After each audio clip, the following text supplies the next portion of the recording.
નમસ્કાર દર્શક મિત્રો, સત્યમેવ જયતે લાઈવ ન્યૂઝમાં આપ સૌનું હાર્દિક સ્વાગત છે। આજરોજ દબાણ શાખાની ટીમ કમિશનર સાહેબના આદેશે દબાણ શાખાની ટીમ સાથે કુંભારવાડા પોલીસ સ્ટાફ સાથે રાખીને ફતેપુરાથી લઈને શ્રીનાથ પેટ્રોલ પંપવાળા કુંભારવાડા સુધીના દબાણો દૂર કરવાની કામગીરી હાથ ધરવામાં આવી છે।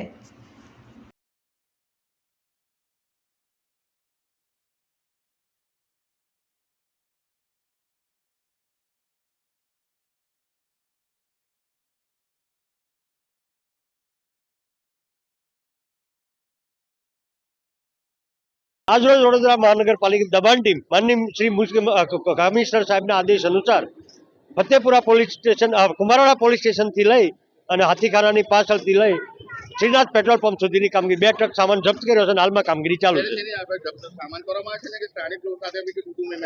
ના, કોઈ સ્થાનિકો કોઈ સ્તુતુમે નથી। પોલીસ સ્ટાફ સાથમાં છે અને પોલીસનો ખૂબ અમને સહકાર મળી રહ્યો છે। પબ્લિકનો 2 ટ્રક જેવો સામાન લારી ગલ્લાને એવું જપ્ત કર્યું છે। હાલમાં કામગીરી ચાલુ છે।